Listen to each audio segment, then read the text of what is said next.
So my name's Cheryl Page and I am a psychotherapist and coach.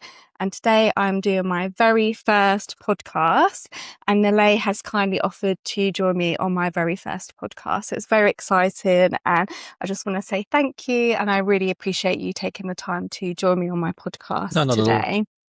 So Nilay is a wonderful dog walker, and he's got his own business. And this is how I know Nilay, from working with my puppy Teddy. And just during conversation, we decided that we would start this podcast, and Nilay kindly offered to join me on the podcast today. So would you like to say anything or introduce yourself? Yeah, so obviously, I'm a dog walker. I used to be in software. I started doing this because I wanted to just do my own thing, and also kind of helps with my mental health as a whole because, as a software engineer, I used to be in front of screens all the time. I used to be in front of 3 screens, which, not bad. I didn't mind it. I like computers, technology and computers. But, nowadays, I'm just out in every day in the fresh air, whatever the weather really, sun, rain, snow. So pros and cons, but at least I get my steps in, and from a mental health, it's been better, definitely. So it sounds like the dog walking and all of those benefits of being out in the fresh air, moving your body, being with the animals, that's really helped your mental health. And I can see that Yeah. as well. So I guess just to give the viewers a little bit of an introduction. So we're going to just have a bit of a chat. It's quite informal, but some of the things that we're going to focus on really are to do with like mental health and well-being, and sort of psychological topics, those kind of things. But we'll go with the flow and see what comes up. I've got a couple of questions that we can maybe use as a bit of a guideline, but yeah, we'll just go with the flow and see where the conversation takes us. Yeah, sounds good. So, firstly, I wanted to ask you, what was it that made you interested in joining me on the podcast today? So when I asked you, why did you so say the thing is, because obviously we were talking about, mental health and, how you talk about, you do this quite a lot. Obviously you talk to people about the stages of mental health.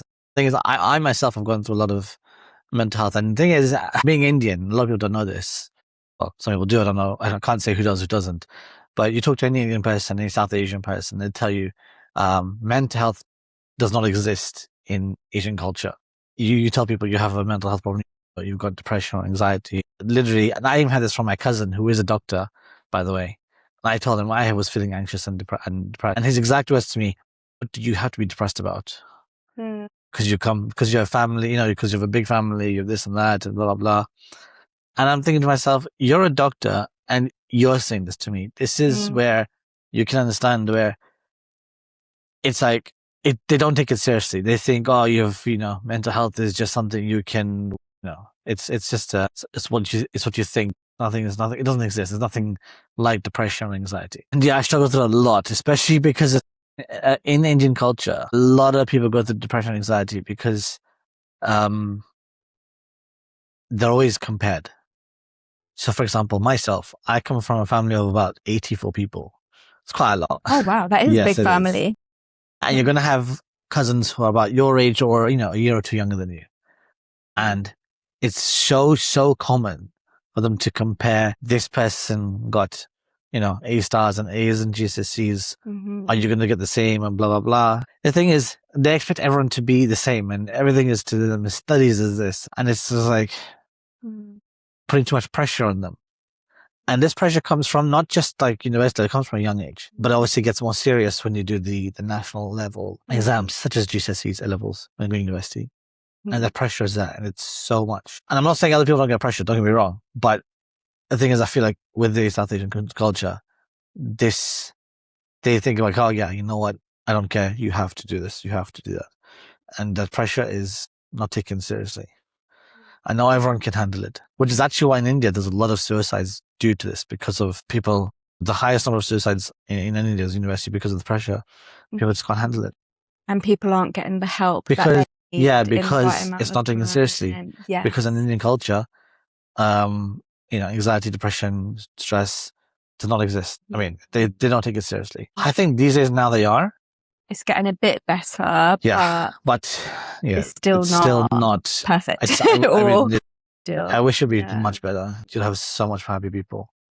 Yeah, me too. So And I think that's also why it is a good thing, I think, for us to talk about it and to do things like podcasts and yeah, stuff like yeah. that to spread It's no, it's really awareness. good to talk about because Yeah. there I feel like people, you try and tell someone in India or in this culture that I'm feeling depressed and explain them why, whatever reason. It's so hard to get someone to understand you and Mm. take you seriously. Mm. And like you It's said, even though even a doctor is dismissing exactly, you, and exactly. then you think, well, where do I go? And I think it's a really important point to talk about culture and also I think men's mental health. So I know when I was working as a CBT therapist in the NHS, we would get a lot more women. So we know that men still experience depression and Oh, anxiety, but they're not coming forward as it's much. they think it's And weak. yes, certain cultures as well aren't coming into therapy. Yeah, So as therapists and as a service, we were trying to increase that access because maybe there might be individual differences between cultures and religions and things like that. But ultimately, depression and anxiety is experienced in different cultures. Yeah, I think everybody needs support, and that support needs to be available to everybody, not just certain people. yeah.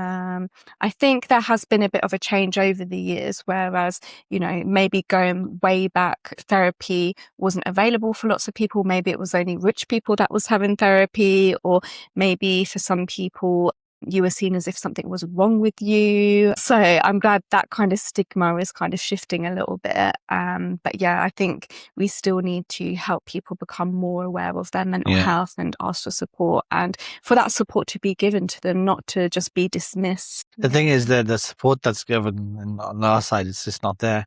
And as I said, these like some of my for example, for myself, I always struggled with being compared to my cousin. He's my age, and he's academically very clever. Don't get me wrong, he's bloody genius. He's and you know what? And there's nothing wrong. And again, Mm. it's good. He's smart. I'm not an academic person. When it comes Mhm. to studies, I'm not the one because obviously all these exams are meant to test your memory. You can apply things. Memory is, I can remember everything that I can learn. But he has the memory like crazy. So yeah, he got 11 A stars at GCSEs. Oh, wow. He got 5 A's at A levels, 4 A's at Mhm. AS and all that. He went to Cambridge to do economics. I mean, yeah, he did phenomenal. Don't get me wrong. I'm very happy for him. Mm. I didn't do as great as him, but I was always compared to him, considering Mhm. he's my age equivalent. So he got this. Why didn't you get that? He's got this A levels. Why don't you get the levels? He's on this university. Why haven't you on this university? And it's just like we're not the same people. Yeah. We're two different people, and it's just like the pressure is there Mm. against the family to say to you, Was it your mum and dad, or was it other my mom people? and dad, my uncle Or and aunts, my older okay, just cousins, kind of everywhere just pretty through the much everyone. family. Yeah. And it doesn't help when in my family when we're a joint family. What that means is, so my dad is one of 6 brothers. Wow. Yeah, so he's 9 siblings, 6 brothers, 3 sisters, but it's his 6 brothers and their families. So we're called a joint family. What we do is they have a business together, all of them, and they're expecting all the sons in my generation, which is about 13 of us, males from the oldest to the youngest, to join that business. And yeah, all that stuff. Basically, all do the same thing. Essentially, be clones of each other, and all of them are. Literally the odd one out. I'm literally the odd one out. Okay. Out of Okay. out of the 6 brothers of my dad and 13 of my cousins, my brothers, that's what we call, and even my cousin sisters, my other female cousins, all of them are in the family business except myself, the only one Mm. that isn't there. Okay, I have a question about that then. Yeah, yeah. Go ahead, guys. So it sounds like, I mean, it sounds like challenging basically, but it sounds like now it's almost like you've come to accept that, and it sounds like you've got a lot of awareness and you've been able to maybe overcome some of those mental health challenges.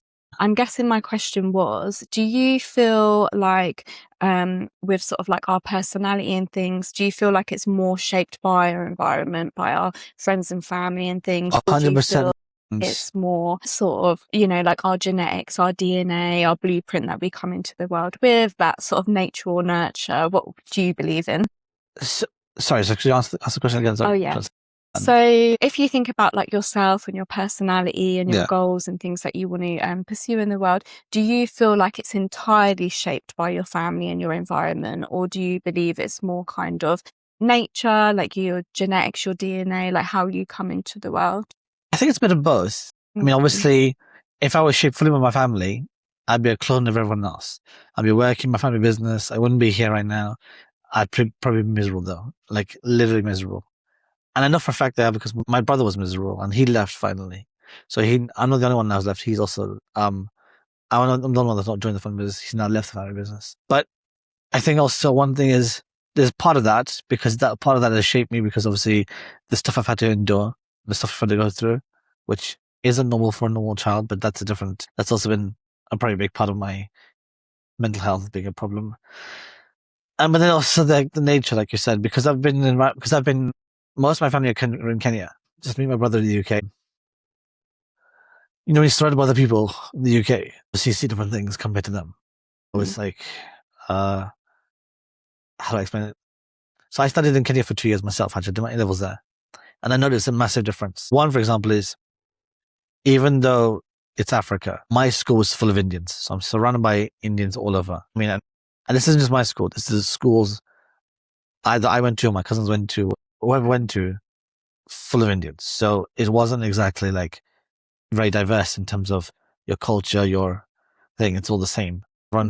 Yes, everyone understands your culture, but at the same time, you're not moving away from it and you're not broadening your spectrum. In the UK, I think, surrounded by all types of people, white people, black people, Asians, all types of Asians.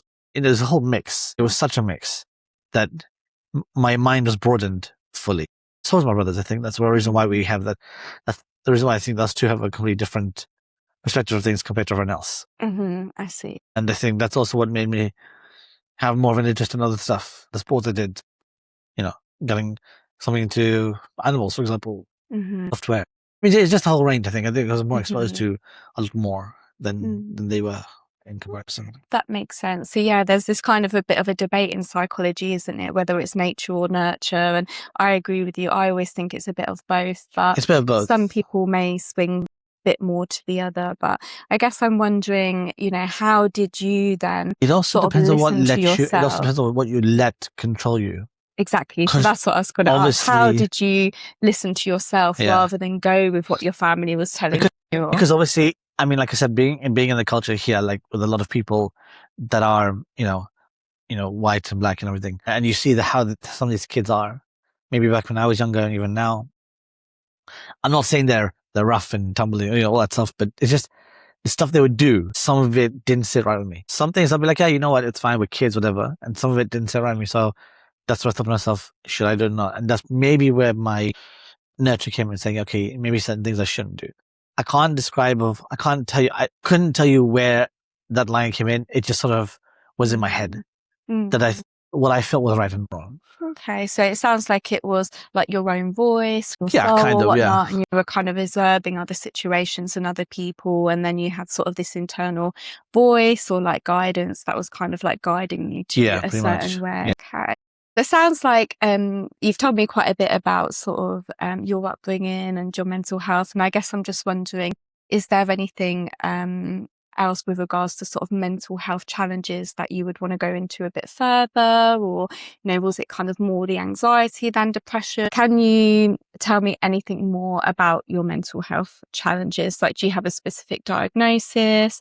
Was it more anxiety or depression or a bit of So I don't know both, that because obviously as much as I wanted to get, so I did see a doctor to try and get understanding of why I had. So I think when I first realized I had more of a anxiety, like a serious issue, was during university. Because I think I definitely had something earlier, but again, like I said, it was very dismissed with Asian culture, and my parents like, oh, you have nothing depressed about.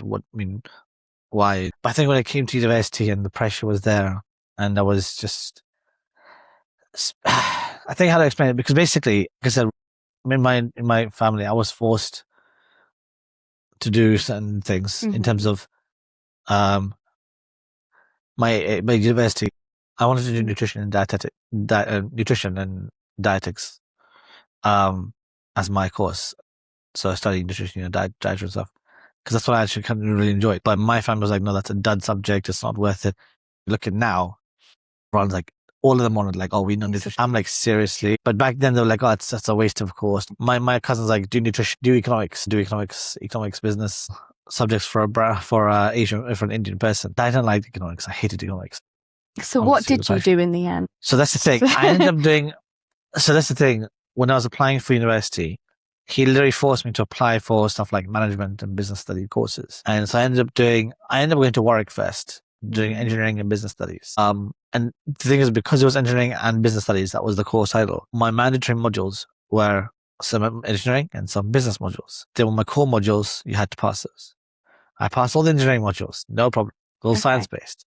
I didn't pass the business modules, the economics and business studies I didn't pass. So I ended up flunking out of Warwick. And it was, I think that was the big start of the hit. Like, that pressure was in. Everyone was like on to me, like, oh, you failed university, et cetera, et cetera. I took a year out and everyone said to me still, I don't want you doing that nutrition course or whatever. I want you to do something else. If it's not business studies, just something else I don't value. And which is in computer science. I didn't mind it because it was still in my computers, and at least they weren't on board, but they were like, okay, it's the lesser of two evils than doing nutrition. And again, it's not a bad course. It was whatever. It was fine. I still passed. It was no problem. I ended up doing that at Nottingham. And during one of my during for exams, for some reason, I had a panic attack, and I had a very bad panic attack. I was in my room, and mind you, I used to smoke back then because I was university, drinking, smoking. Yeah, I don't know anymore. a lot of students do. Don't know anymore. But anyway, so I ended up. The reason why I say this is because smoking actually helped me calm me down. It's a very strange thing, but it used to help relax me. Again, I'm not proud of it, but yeah, it does. Are we talking cigarettes or cannabis? Cigarettes? No, I didn't do it. Just cigarettes. Just so was nothing. Just help calm me down. I don't do it anymore, like I said. But anyway, so I was sleeping and had a panic attack. So I ended up going for a walk, bought some cigarettes on my way. I don't know. The thing is, I actually don't remember fully the whole walk I did, but I ended up walking from my flat at my room near the university all the way to central Nottingham, where my friend used to live. My friend from school in Kenya. He was living in Nottingham at the time. And I walked all the way to his flat. I don't remember how I got there, the walk. All I remember is having a panic attack, getting some cigarettes. I woke up next morning, I was there. And that's all I remember. My then girlfriend at the time tried calling me multiple times and was wondering where I was. My flatmates couldn't figure out where I was because my phone was dead. So I had no idea, no recollection. I had a serious panic attack. And that's when one of my friends, who was a medical student at the time, she told me, you need to go see the GP and you need to get yourself checked out. I was prescribed citalopram, which did that help or? So the thing, I don't know if it helped or not. I think it helped a little bit, but my sister-in-law, who's a pharmacist actually, was very against me having it. She kept telling me, you have to get off that stuff. You don't stop having that stuff. Stop having that stuff. But again, the mentality was, you don't have anxiety, you don't have depression, you don't need that stuff. It's not good for you. Okay. And I'm like, you're a pharmacist. This is where this is why I question sometimes in my family. People have done these, degrees of medicine and pharmacy, and you tell me completely random stuff. I mean, to me, I guess I imagine over time, training and therapies have changed, but to me, that most definitely sounds like anxiety. And the fact that you've had a panic attack sounds like anxiety. And even what you're telling me there, about the history and the pressure there, maybe some perfectionism and things like that. It most definitely sounds like the anxiety. But I guess this is one thing that, it has maybe got a little bit better over the years. But again, I would say it's still not perfect. Like, I still see people that are maybe misdiagnosed or given the wrong diagnoses, or sometimes there's maybe a neurodiversity there that isn't diagnosed along with the anxiety disorders. So I think just generally this issue of like diagnosis is a problem. And like you say, especially in maybe particular cultures and things like that, it's even more of a problem, right? So I guess I'm just wondering, sort of now point, did you ever get a formal diagnosis? Did you ever see a psychiatrist or a therapist? That's the thing. So going from that, after seeing the doctor, and I tried to explain to my parents that I'm on this, and they were not they weren't against it, but they went for it to see me to see a therapist. So I did see one, but this is where I felt like, again, I wasn't taking too seriously, because they're like, okay, if it's for you to get to a therapist and you need some help, fine, go do it. And I did. And when I spoke to her and I explained to my situation and everything, she felt that the root of my problems and my situation was my parents and my family.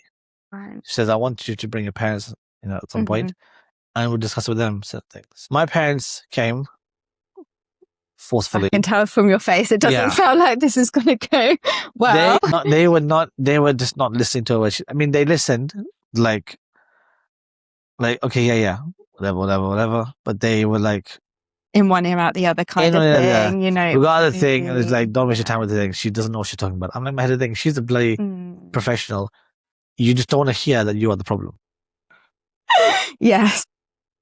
You know, they weren't ready to hear they were not ready, and even to date, they still don't want to hear that they are a problem. I mean, you might have seen, online these days how millennials are pushing away from parents. Yes, there is generational differences and how our parents and grandparents. And that thing I'm having right now with my parents. That's one of the things about my parents, and they still don't want to hear to date that they are the cause of a lot of issues in my life, in my brother's life, whatever it is. Yeah, I can't speak for my brother. I'm sure I can't speak for him specifically, but I can only assume that he might have had some. Because I know there's, I know there's always problems with them. I've always had my mom and my brother, especially having arguments and stuff. I don't know the full details, so I'm not going to go into that. But I know between me, myself, and my parents, there's problems, and they do not want to accept the fact that they are the root cause of it. Do you feel that if they did accept it and said, "Oh, actually, we realize that putting this pressure on our son has contributed to some perfectionism and anxiety," oh yeah, 100%. Would that have helped you? I think so. I think just having that understanding, not just the pressure, the whole. My dad. So my dad, I told you, he's always put my cousins above me. So that comparison. Not just comparison, like, for example, my brother's wedding. This is an example I can remember. My brother got married. Family, friends there, a lot of friends there, everything. There was this one, I didn't Indian weddings going for like days. So there's one function we had after the wedding. There's not the reception the next day. Like this evening function, so like a party. And one of my older cousins comes up to me and says, "Why are you here? You're not meant to be here." I thought he was joking. I thought he was just having a laugh. Okay. And then he decides to slap me in front of all my friends and stuff. I'm like, "What the hell is your problem? What'd you do that for?" I got really pissed at him, so I pushed him back and he fell over. Okay. I didn't hit him, I just pushed him. And then he tells he's like, "What, who are you to punch me? Like, who are you to hit me? I'm older than you." But this whole mental health, this whole mentality of like, because I'm older than you, I automatically earn respect. But my dad comes in and I tell him, he hit me. So I pushed him back. Instead of taking my side to say that why has he hit me without any cause, he says, "No, you have to listen to him. He's your older cousin. He does that." And in my head, I'm thinking, you've got to be joking. He takes a side with everything. And I was like... And because he's older, he just automatically took his side. But it's not just him. It's all my cousins. My dad will always put all my cousins, who they are, above me. I told my dad something, I can't remember what it was. It was like something simple, like getting Alexa or something. I can't remember what it was exactly specifically. Because we were just talking about it and I was on offer on it. So I said, "We'll just get Alexa, explain to me how it works." Not interested. My cousin, the doctor I was talking about, they have a very close relationship, it's fine. He tells them literally the same thing. "Let's buy 6 Alexas." What? My dad literally made me buy 6 Alexa, like, dots straight away. Like, I told you about 1 just to talk to you. He talks to you for the same thing, and automatically you want to buy 6. Like, have you lost your mind? Right. So I can imagine, like speaking to other people and hearing like similar experiences, what impact that might have had. But I guess I want to ask you, what impact did that have on you personally, this situation and the relationship with your dad and being in those experiences? How did it affect you? It made me feel very small at So would you say it affected your self-esteem? I guess in psychology we would say like self-esteem, confidence, and then that's sometimes when the perfectionism can come in because you're sort of trying to meet those standards, which...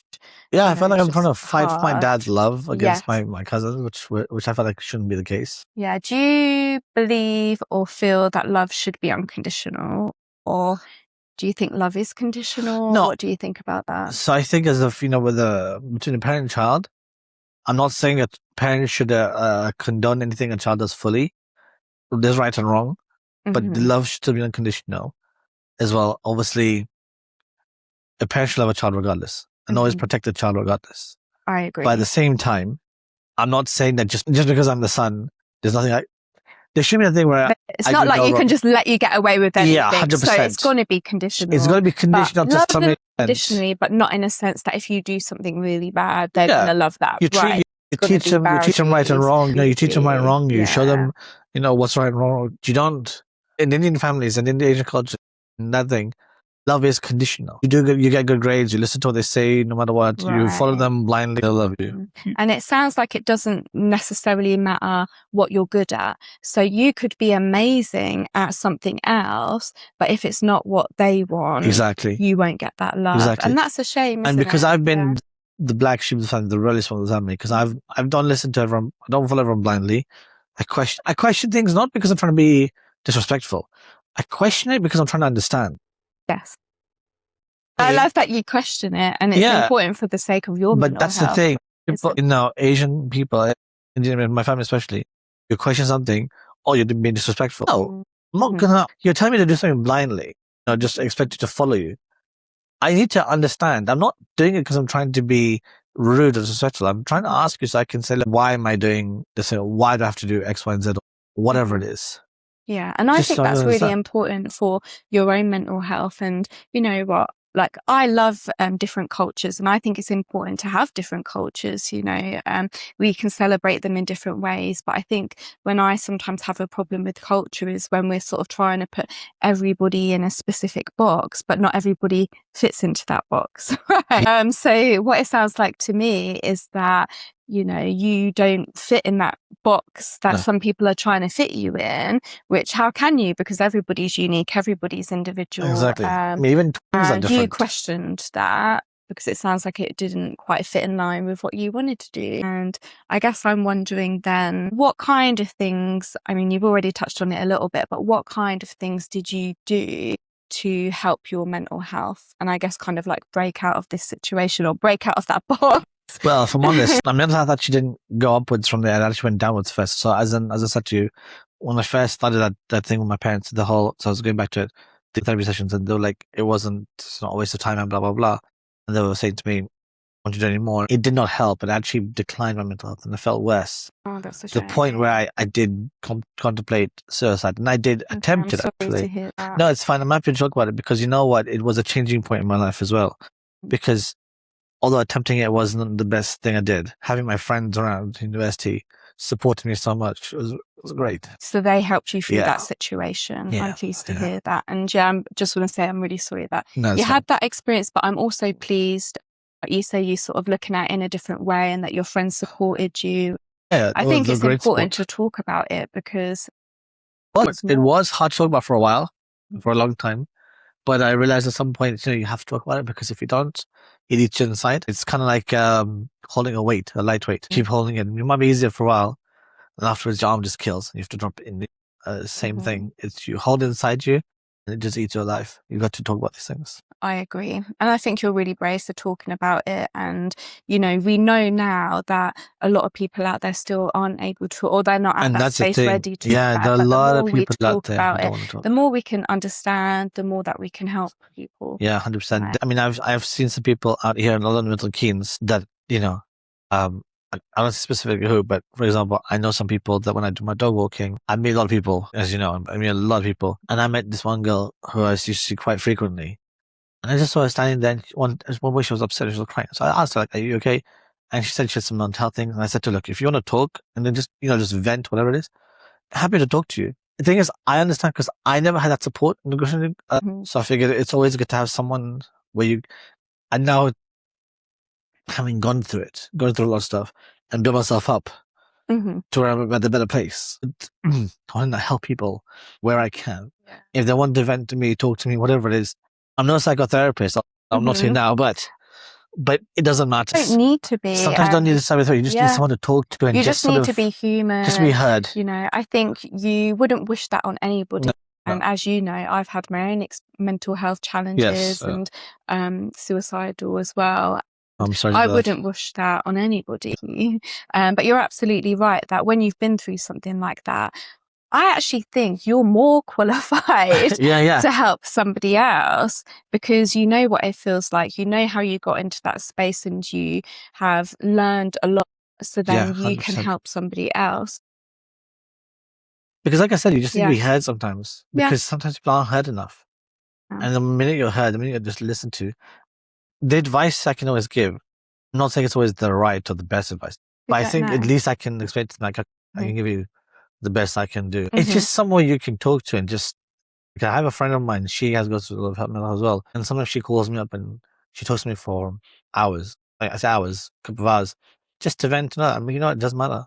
She Mhm. tells me sometimes. I mean, I have my wife as well, which I talk to, and she's been brilliant. But she even knows sometimes talking to her too much can be a bit of a burden, and I don't want to burden her as well. So I have other friends. I have my friends I can talk to. I have a lot of people I can talk to now, which is really helpful for me because I have all my uni friends I can talk to, and Mhm. they're great. They've been so Mhm. supportive. And I think something important that you said is, sometimes we might not know the right thing to say, but the point is that Mm. there might not necessarily be a right thing to say. It is just It's just talking, being heard being sometimes. there for that Yeah, person, being absolutely. heard. And I think it doesn't necessarily have to be one person. Like it could be a therapist, but it could be a friend, it could be a family member, it could be a work colleague. I don't think it necessarily matters who, as long as you feel that you can talk to that person. So that's another thing that I love about the podcast is just that we can talk about it, and then hopefully somebody listening to this, it might help them, Yeah, or I really hope that they someone might can hear reach out to this somebody else, and or and say that what, it's they're hoping that someone who's hearing this, I don't want them to go through something, but if they are, they'd be like, okay, you know what, I need to talk to someone, reach out to someone. Mhm. It could be anyone. I mean, that's what teachers are trained now for. One of my friends is a teacher, and they're now be sort of trained to sort of hear because now they're taking mental health more seriously in schools, Yeah, which I'm is really pleased really good. about that. Which I find Yeah. really good because they back in when I say my day, I sound like I'm older, but back when I was in school, it wasn't taken seriously. And so she's actually one of my uni friends from my course. She's a teacher, and she was telling me that they are now making sure that they're not qualified, but at least enough to Mhm. start, at least Yeah, at a it's a start. start, isn't it? It's a Building that mental starting health point, yeah. awareness. Yeah. And then it's very important. I I think it's very agree. important. I think just more people that can be aware of mental health and also neurodiversity means that more people are going to be able to support each other. So then hopefully, going back to what you said earlier, people don't ever feel like they're dismissed, or because it could just be that one person that dismisses you. You don't tell anybody, and then it could really spiral on a downward path, right? Yeah. But if you feel that you can go to somebody and it's a safe space and you feel supported, then that can change your path, isn't it? Into hopefully something better. But I think Uh, I mean, I could be wrong. I'm not saying this isn't the case, but I think definitely in Asian cultures, there's been a massive change too, because I feel like even now, it's still not taken as seriously. I mean, I hope it is. I could be wrong. I don't want to quote me on that. I feel like there's still a gap. I feel like that this definitely needs to be Mm. more serious, or at least there needs to be some education behind it, where it can start, because a lot of the older generation just shrug off all these things like, oh, it's nothing. Mhm. And it's crazy. Well, hopefully this talk and podcast will help, but maybe I'm that is hoping. I'm something you hoping. could My fingers do are more of. crossed. So Crossed. so we spoke about that. So, what do you think about pets and animals? How much do you think they help people's Oh, mental health? 100% massively. So actually, that's funny, right? This is really what's ironic, because I actually never had a pet growing up. Okay, I've never had a pet. right. My first pet, I'm gonna say, it was my wife, but that's not what I meant. My first pet came with my wife. Oh, when I met Priyanka, she had a cat, Mario, Okay. and How because old were you guys then? how old we were. Yeah. When I met Priyanka, I can't remember how old was I. So we've been together. We've been married now for 6 years. We've been together for 9 years. Yeah, 2017 we met, so 9 years. Okay. So I'm 20. So that was what, 27? I think. No, 28. Yeah, 28. I think that's how old I was when I met her. Okay. I think my math is terrible. I can't think right now. But when I met her, so she had Mario. He was already 3 when I met him. And it was a package deal basically. If I was going to marry her, he had to come along, Hmm. and I was okay with that. Obviously, I didn't have to like me because he first hated me. He just scratched me about it, and he didn't like Right. me. Now he loves me. Now he loves me. Oh, that's good. He was just Now I testing think he you. loves. Now actually, I think he loves me more than her, which she's He's not happy. switched over. But He's not she's not happy happy about that. about. No, so when we got married, we had my first was him. And it was actually working. I had to get used to, him. But believe it or not, he did help me a lot with my own mental health as well. Because what's really funny was, like I said, I was on software before this. Priyanka's job, my work was always work from home.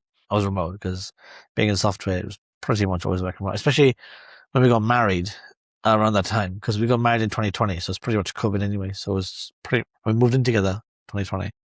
Yeah, it was pretty much work from home during COVID. So I had no choice anyway to live with them the entire time anyway. Priyanka's work, because she was in the food industry, she still had to go into her office most of the time. It was just one of those things because that's just her work. So I was alone with the cat all day long. So I had to learn how to, make sure his feeding pattern, his feeding, whatever I had to do with him. And at first it was a bit awkward, like, oh my God, this cat here. Do I do? Like, oh yeah, do I have to interact with him or whatever. And at first, it was very slow at first, but it started off quite, yeah, all right, whatever. We'll just let him do his own thing. I don't want to disturb him. I have a rule. I do this thing. Okay, I'll compromise. I want to disturb him. You want to disturb me? We'll be fine. No stress. And he started coming towards me like a lot. And then actually, he started used to sitting on my desk while I'm working. So it was quite nice because it became quite good. And then we moved up north for a bit because of Priyanka's work. And again, same thing. So, I got used to him there. No problem at all. And it was kind of fun. And, it became better. And then we ended up getting 2 more kittens. We got 2 Bengals, me and Misty. Okay. And they became part of the thing. And then it became a lot harder. I had to deal with these 2 very, very, what you call it? So, intrigued. We're just excited about everything. So these 2 kittens who were just everywhere. Very excitable, a lot of energy. Oh my God. Energetic to the point where whenever I'm trying to have a meeting or do anything, they're always climbing onto my desk, putting their face on the camera. And it's just like, my CEO at one point said to me, Nilay, what happened to your face? You've turned into a cat. Because I didn't realize that my camera had been knocked off and my cat's looking at the camera. And it was just so funny. Hopefully you didn't get in trouble. No. I think during COVID we had a lot of that, didn't we? Lots of animals come in. And I thought it was quite nice, but I think my company, the company I was working for were quite cool. They were very chilled. It was a very small company. They were very, very chilled. They weren't too bothered at all. That's good. They didn't have that. They had a rule from them. No, they weren't even like, oh, you had to be online between 9 to 5, whatever. They was like, get the work done. Yeah. But I think maybe one of the things that helps people with their mental health with pets is just that routine. It's quite a mindful activity, isn't it? Having to think about somebody else. And I think that can kind of distract us away from thoughts. And, it's nice when that relationship builds. And obviously with cats, sort of it's more when you're at home. But like you say, with dogs, you're out and about, you're in the fresh air. Like you said, you're socializing with other people. I know you're very sociable like me. So that gets you chatting with other people. I think pets all animals can be really good for people. So as I said, Mario was, although because he was still new to me, I mean, he was because he was already older, he was already quite set. He was still trying to feel me out, making sure I'm not a bad person. But once we got the kittens, they were quite young, so they were very easy to sort of make you bond with. So Misty bonded me very well. There's that she used to sleep on me a lot. And then purr, that actually definitely made me feel really nice. There's some research into that actually. That purring can help like with resetting your nervous system and calming you, like that sensation. Oh, definitely. After a long day when you're a bit, not stressed, but like, high and stressed out, you just lie down on the bed and have this cat sit and purr on you. And it helps you as well, because when I used to have a little bit of insomnia because of like stress and stuff. And when you have that type of thing where you just fall asleep, one, just have them on you and just let them purr. That purring just really relaxes you. You just sleep. And even now, so then when we started doing this, and actually, so that's how we got into it. Because when me and my wife were together, then we had a pet sitting. Someone to pet sit for us when we went away. Because we used to have my in-laws look after my cat, our Priyanka's parents. And then I made a joke. I said, why don't we do our business ourselves? Let's get paid to look after cats. It'd be so good. That joke turned into something serious. And here we are. It was really good. And thankfully it did, because you're an amazing dog walker. And I know lots of people with their pets and dogs around here, they love you. And you're really good with them. And I know Teddy is always happy to see you. So you're definitely doing an amazing job. He gets so excited every time he sees me. Definitely. It's brilliant. I love seeing him. So just a couple questions I wanted to ask you before I guess we wrap up, because we have been chatting a while. So I wanted to ask you, what would you tell other people that have maybe been in a similar experience to you, or let's say they are suffering from anxiety or feeling suicidal, or what would you tell other people? So I'd say definitely, obviously, if you're feeling anxious and speak to someone that you know you can trust, someone you can definitely trust. I think someone who will definitely listen to you. Whether it's not everyone can talk to their parents, so if you can't talk to your parents, brilliant, talk to them. I mean, these days maybe people can't talk to their parents. I know I can't even now, so it's a Mhm. different story. But it doesn't have to be a parent. It can be an uncle and aunt Mhm. who may listen. It could be your neighbor. It Yeah, could be anyone. I It agree with could be you. it could be like you see in the movies where it's a bartender. You know, Yeah, where you sit in the bar yeah, and they true. talk to you, I what's the agree with problems? you. Yeah. Honestly, best thing. You know, Literally talk to anybody, but yeah, I would talk to anybody. anyone. Yeah. And the thing is, and that is, it sounds Find like somebody it's who's like a going to joke, listen to but you. it actually Yeah. apparently it used to be quite a popular thing and was quite good back in the day. Whether bartenders listen to you now, who knows? That's a different story. I mean, find someone who would listen. I think that's I think good that's the best advice. thing. The thing is, I know people say, oh, therapists are expensive and free. There are so many like hotlines you can call. Clarity. Hotlines. There's Yeah. so many you can just to start. It's a Podcast. start to get the ball Yes. rolling, and then Hmm. once you get that rolling, you'll figure out what you need to do. I think It's that's some really good 100% is advice. you need to Yeah. definitely speak to someone because, as I said, you keep it bottled in. Yeah, it's like I tell my wife, it's like a pressure cooker. You know, you keep it in, it just Hmm. builds up, And then it just and then just explodes. explodes. I And then agree with people will you. look at you like, oh, you know, this person's going. It's not that. It's just because you're holding everything inside. Yeah. And some people, they just don't know what to do. So I Yeah, also agree, speaking to someone, books I think can be helpful as well if you're starting out, because I agree sometimes therapy can be yeah. expensive. What would you say to like your younger self if you could go back in time and like speak to yourself when you was at uni or in a difficult time? Say And I anything. think for me, I would probably say to them, you know what, forget everyone else in the family. Because I think one of the reasons why I also was coerced and forced into this thing, because they kept telling me, if you don't do whatever, then you pay for it yourself and you do everything yourself. It's And the thing is, when difficult. you're at that young age and you And you don't don't know know. what, you don't Yeah. know what's whatever, you just have to follow what's what. Mhm. You're just sort of guided. If I'd known what I know now, I was actually having this conversation with my wife literally 2 days ago, which is quite funny. Now I'd be like, you know what, just do it. Get a loan. What do you need to do? Forget everyone else. Because that's what the student loans are there for. I didn't understand all this stuff at the time Yeah. because obviously, I mean, I didn't have to, I guess. Now I know all this stuff exists and everything. Student loans are there. It's fine. Do it. Do what you need to do. Yeah, well, it sounds like you've like figured out your path and you're on the right track now, but Yeah. So, it's interesting to know that, and who knows, maybe that might help somebody else if they're in that situation, isn't it? what Do made you you get want into to therapy, to be ask? honest? Just the Yeah, whole just a good sec- question. So, what made me get into therapy? Oh, I feel like this is going to be a long question, but to give That's you a right. short answer, I would say I've always enjoyed talking to people. And actually, when I was at school, people said that I talked too much. So I always knew that I liked talking, and this would be something that I would do. And then I think maybe a little bit of like my own mental health challenges as well. So I found that I had a lot of perfectionism at school in dancing. I was a dancer, and that definitely affected my mental health in the sense that I had anxiety, especially with dancers. There's a lot of pressure to be looking a certain way, to be skinny. So that sort of turned into a bit of an eating disorder. And I kind of like healed myself from that, from like books and things. And then once I had done that, I thought, oh, what job could I do that's, going to hopefully be successful and help people? And yeah, then I decided to become a psychologist. But interesting, I did actually want to go to uni and do dance when I was younger, but my dad told me not to. And I don't know, I'm kind of 50-50 because I'm really glad that I become a psychotherapist. But part of me does sometimes think, oh, what would my life look like if I had done dance? Yeah. But you will never know. People do now just do videos on TikTok.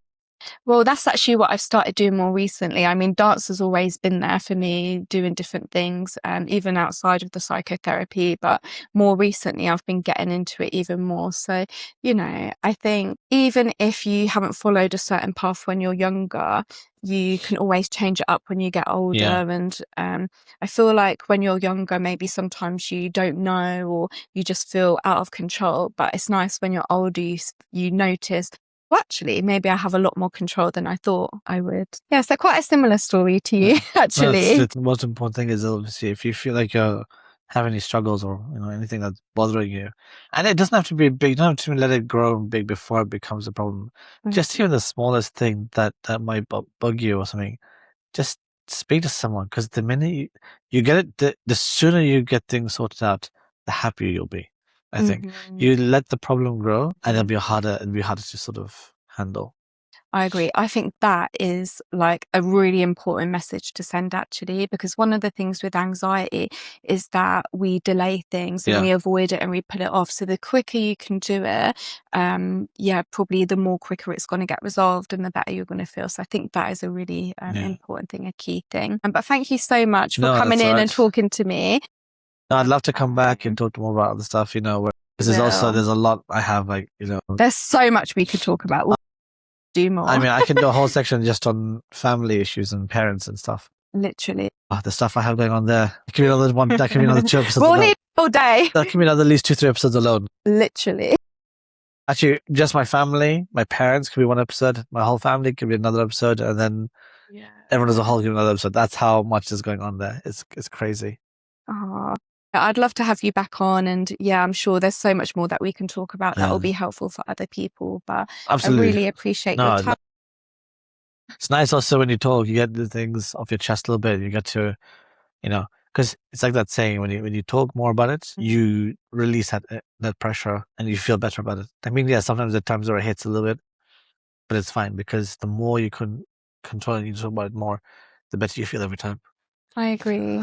And I think there's different theories of looking at it, but I like to think of like the chakras. And sometimes when we talk about things, it's like releasing that trauma. I don't know if you've ever read that book, actually, called The Body Keeps the Score. And it's kind No. of a theory. It's a bit related to chakras. And if we hold those things in, it causes stress. It's like that trauma in our mind. And when we talk about it or we journal it, or there's different things that we can do, but definitely talking about it, it kind of releases that trauma and then we feel better, right? Yeah. So, Yeah, no, definitely. but thank you.